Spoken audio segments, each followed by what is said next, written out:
जातमुंडिया पथप्रांत सुविधा केन्द्र उद्घाटन कले विधायक देवीरंजन त्रिपाठी। बांकी डमपड़ा ब्लॉक अंतर्गत जातमुंडिया सुवर्णपुर महानदी सेतु कड़े ओडिशा सरकार पर्यटन विभाग पक्षर पथप्रांत सुविधा केन्द्र नूतन उद्घाटित होइछे। कार्यक्रम में मुख्य अतिथि भाव बांकी विधायक देवीरंजन त्रिपाठी यहाक उद्घाटन करथिले।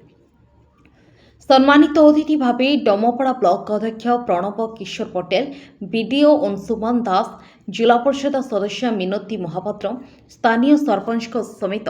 समाजसेवी भागीरथी पाणी प्रमुख उपस्थित थे। ए पथप्रांत सुविधा केन्द्र को स्थानीय लक्ष्मी स्वयं सहायिका महिला गोष्ठी परिचालना हाथ को नहीं बेले पर्यटन स्थल अंशुपा चर्चिका मंदिर को आसुवा यात्री माने जलपान सहित टिफिन, चा, कॉफी, विश्राम एवं शौचालय सुविधा नहीं पारिबे बोली महिला सदस्य जणाइछन्ति। कटक बांकीरू मानस रंजन साहू रिपोर्ट, मणिभद्रा खबर। बहु पूर्व ए पथप्रांत ये अनुष्ठान कार्यकारी करुदिन हम असुविधा विभिन्न नीतिगत निष्पत्ति बंद थी प्रतिबंधक लगी किंतु आज यार शुभ उद्घाटन गोटे निर्दिष्ट सेल्फ हेल्प ग्रुप महिला स्वयं सहायक गोष्ठी माध्यम परिचालना करने ओटीडीसी माध्यम आपको दायित्व दी आगामी दिन में आर आवश्यकता अच्छी। जातमुंडिया बर्तमान पश्चिम ओडिशा को जीवाई गोटे गेटवे भाव परिणत अंशुपा हृद रही टूरिज्म स्कोप रही बहुत व्यापक भाव डमपड़ा अभयारण्य रही आप देखिए निकट में गौड़बांक रही पाखे माँ चर्चिका जावाई यात्री मान रही विभिन्न प्रकार सुविधा सुजोग पथप्रांत निहाती आवश्यक आपको गोटे निर्दिष्ट स्वयं सहायक गोष्ठी माध्यम परिचालना करने आज निष्पत्ति नहीं ब्लॉक बांकी डमपड़ा ब्लॉक एवं आगामी दिन में जातमुंडिया व्याख्यान केन्द्रटी जो पथप्रांत जो पथचारी मैंने अच्छा सब सुविधा सुजोग निश्चित भाव पूरण कर विश्वास आम रही। पथप्रांत जेहेतु बहुत दिन बंद थी आम मैंने सब मिसिकी आम एसएचजी मैंने चाहिए नेलु हाथ को यहाँ कि परिचालित कले लोक मैंने खुशी हे ये आसवे भलरे विश्राम ने आसवे भी किसी असुविधा हेनी जदि भी क्लांत लगे मैंने रही भी पारे खाଇବା पीवा सब सुविधा हे या लगे भी आम भी किसी स्वावलम्बी हो पारू लोक ये रही पारे अंशुपा अच्छी चर्चिका अच्छा बांकी चर्चिका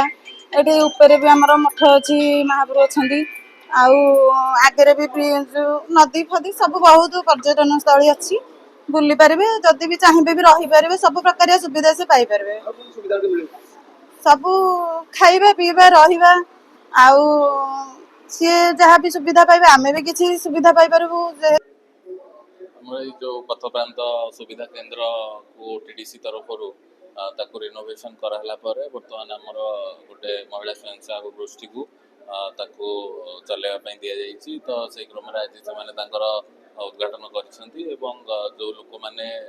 जेहेतु अंशुपा पाखे अच्छी तेणु आम बहुत पर्यटक ये सबुदिन प्रतिदिन जावास करती तेणु यहाँ गोटे जलखिया अन्य जिनस गोटे खाईपर आमर जो वाशरूम अच्छी से यूज करेंगे तेणु यहाँ गोटे बहुत भल इनिशिएटिव आम लोकेशन आमर जो भी पर्यटक मैंने अंशुपा आसुच्च रिक्रिएशन ये आसपारे किसी समय रहीपर जलपान करेंगे वाशरूम सुविधा नहीं पारे। आज ये ओटीडीएस आम पथप्रांत ओटीडीएस नहीं नूतन भाव से कलापर आम लक्ष्मी एसएचजी की यही गोष्ठी आम नहीं सुचारू रूप परिचालन करने परिचालन करते एपटे यहाँ मेन जगह जेहेतु लोक बहुत जावास कर बेले टिके रहिबा विश्राम करिया कि पानी टिके पीवा बहुत असुविधा होता तेणु आम केमते यात्री मानकर सुविधा करूँ से भल पानी टिके पाइबे पीवा टिके बसवे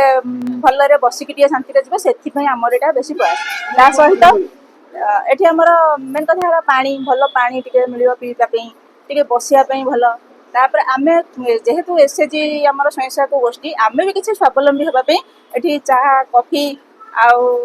अलग सब मैंने करके सब लोक मान सुविधा करने चेष्टा कर बहुत खुशी अच्छु।